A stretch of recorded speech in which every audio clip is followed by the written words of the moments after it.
how to play Pocahontas soundtrack Colors of the Wind.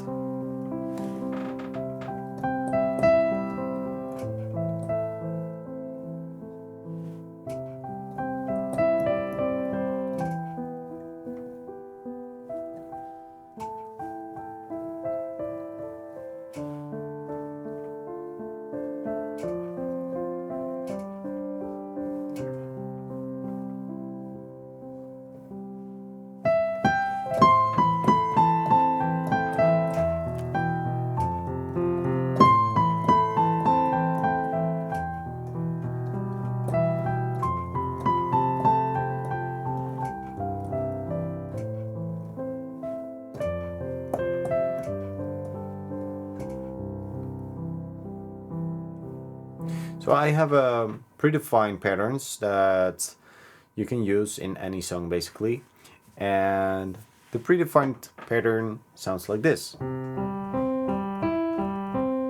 To make it easily digestible for the brain, I give them colors. So this is red, and blue is like this. And you can use them from different starting positions. But first I will explain you why we need different starting positions. Because if you play this continuously, it can actually sound pretty nice.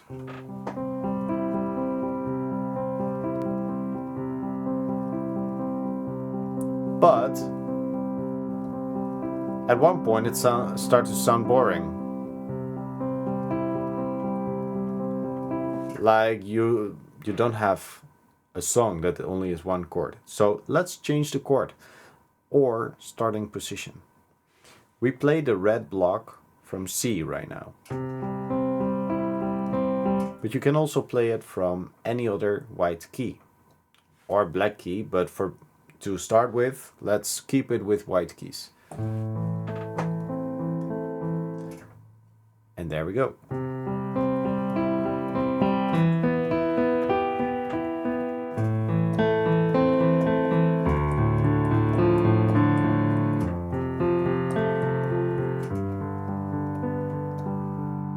Now we're playing the last two red, but they should be blue.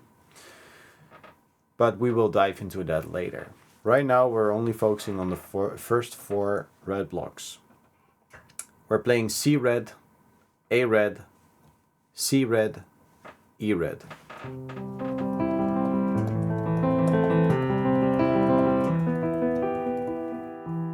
Let's now practice it together at slow speed. 1, 2, 3, 4.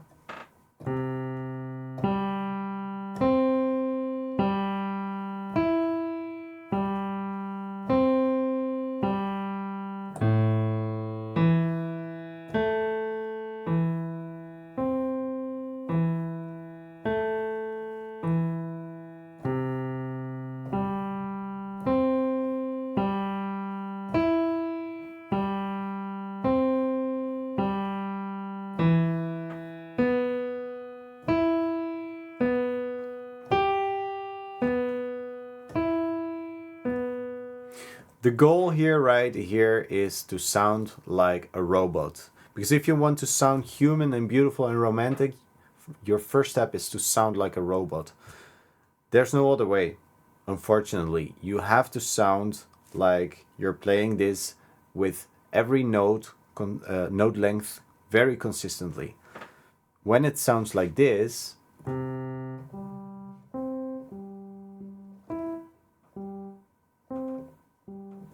nobody wants to listen to you. That's just a bummer, but it works like that. So really try, if it doesn't go well, go slower. Always go slower. So even if this is too fast, which is no big problem, that I started also from very slow. So then you go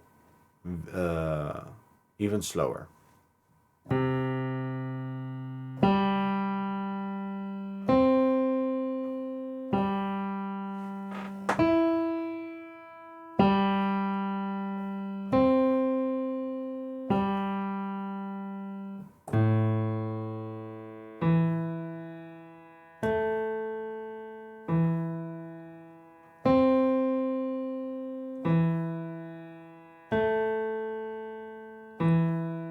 etc.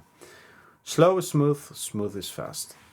So in the end, you are going to practice C red, A red, C red, E red. And that's only the beginning of the song. So what comes next? A red.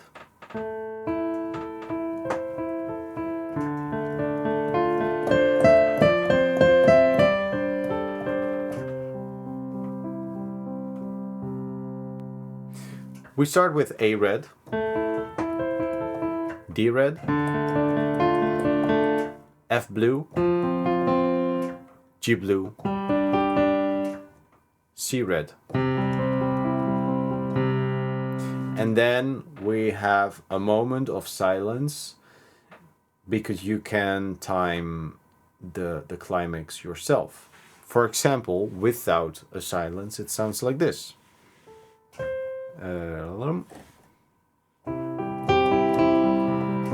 Fast forward.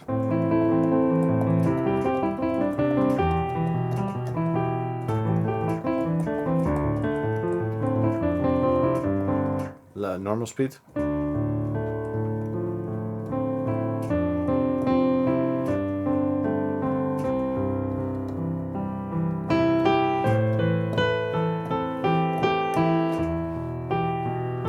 But if you want to add some human emotion, you can choose to put a silence there, which also gives time to think about the climax you're going to play. Okay, let's go.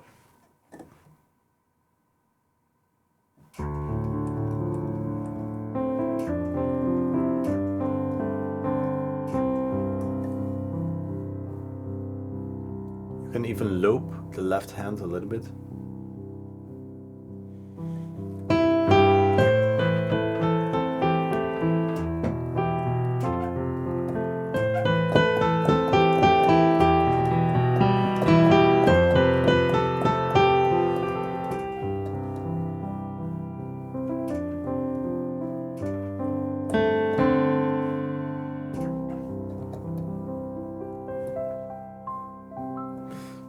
Where were we? We're at the silence. So the first section is C red, A red, C red, E red. In the next section, we are going to play A red, D red, F blue, G blue, C red. Silence. Then we are at the climax.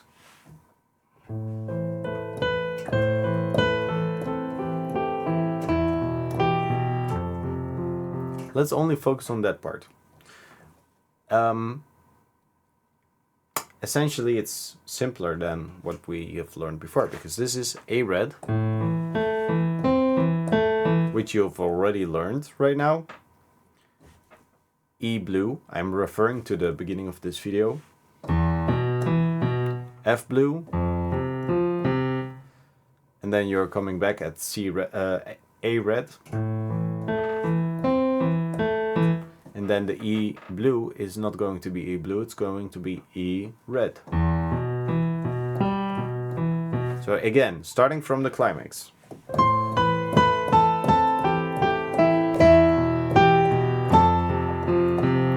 A red.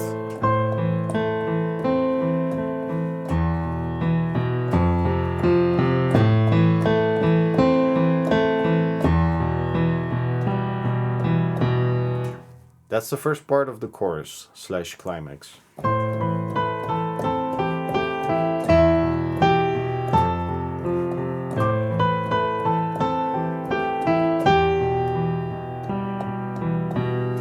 Now we're going to the next section. I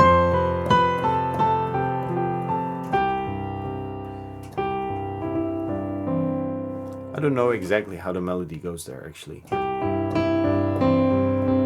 But that doesn't matter because the melody can always be changed. It's important that you get the foundation right, so that's what we're working on.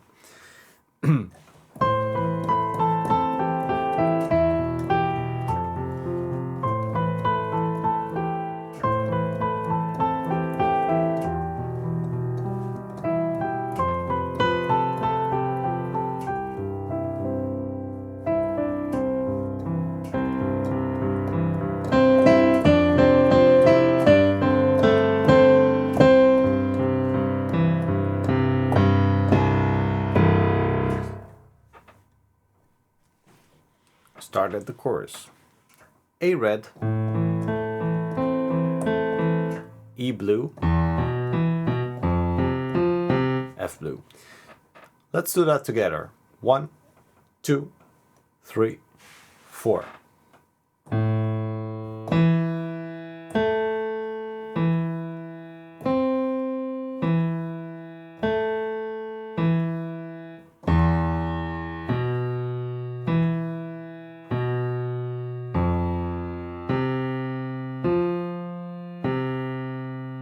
That's it. The next part is like this. A red and E red. 1, 2, 3, 4.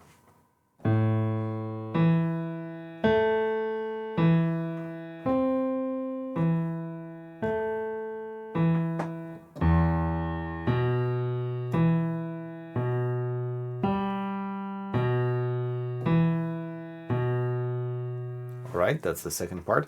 Now we're going to the third part.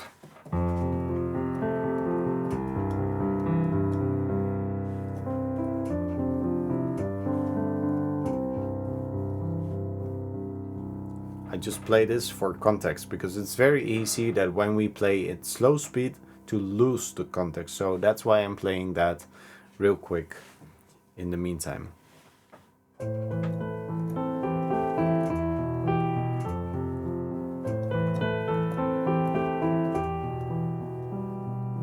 This is where we are right now. Left hand, F red.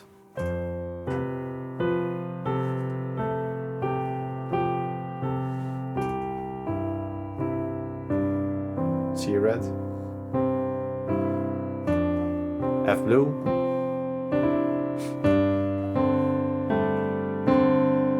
G blue. And then C red. Okay, A red. Sorry, now I'm lost. Sorry, F red, we're now in the third section. Fourth section,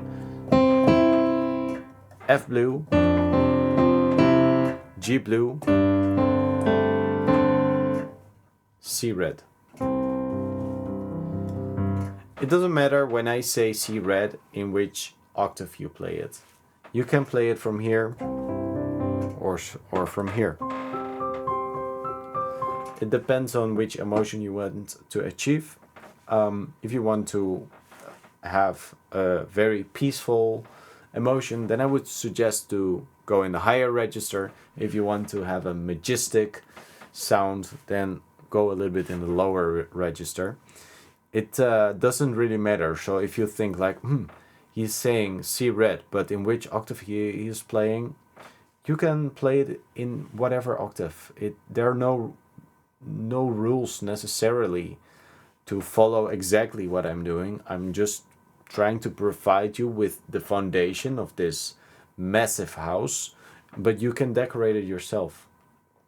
The melody, of course, you can listen to the melody on YouTube and extract that by learning it by ear. That's how I learned a lot of melodies. And that skill is something that is teachable, it's learnable, or how do you say that? It's not something that you are born with, you train your ear. That's how it works. So you listen to YouTube, you play the song maybe a couple of times, maybe a lot of times, and then you try to play it from the melody. So if this melody is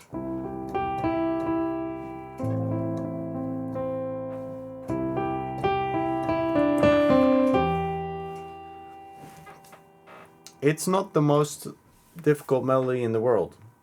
So I challenge you to go to YouTube and find the original soundtrack, play the melody by ear, and You might use black keys for that, because I transposed the original key to white keys, so it is a little bit easier to pick up.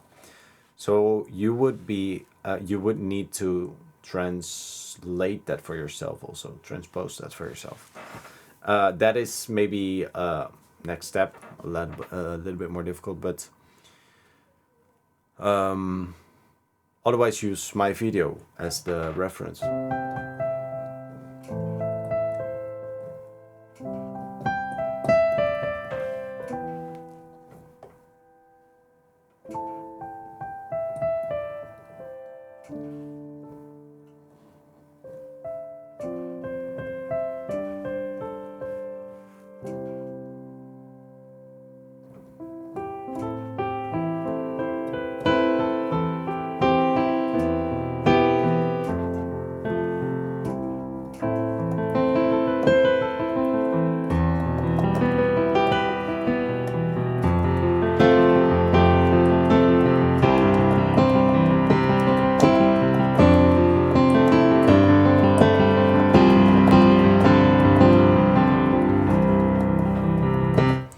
One last tip to end this video with that I like, really like.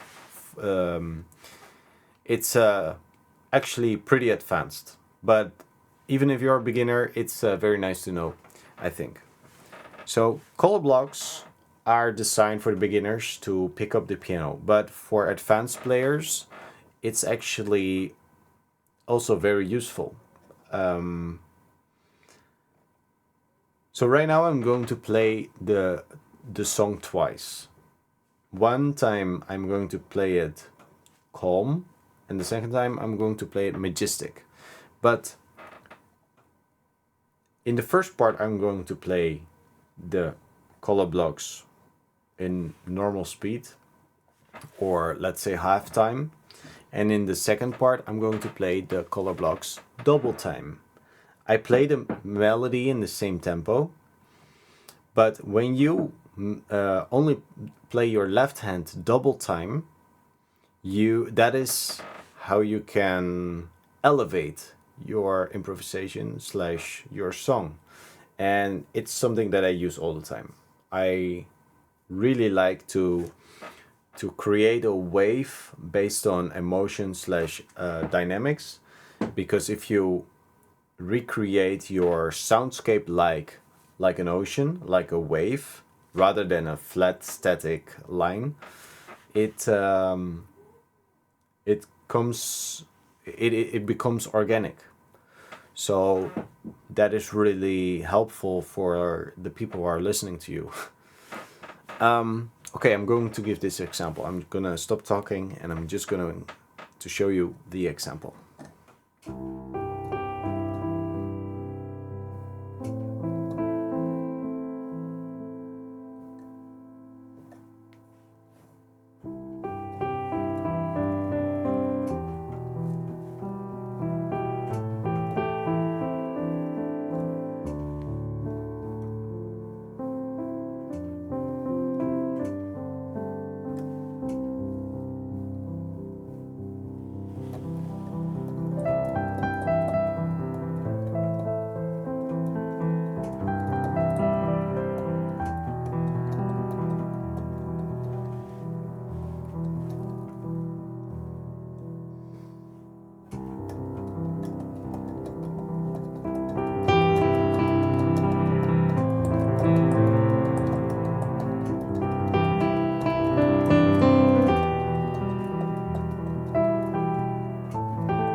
It didn't go completely correctly, but at least I made the point from halftime to double time, because when I tried to make the switch, I increased speed and that didn't go correctly.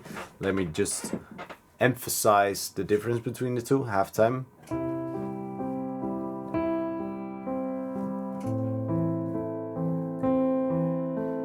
Double time would be this. I'm going to do an octave down just to have space for my hands.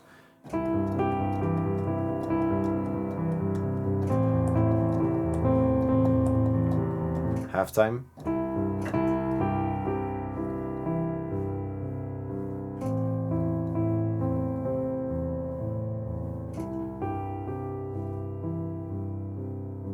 And double time.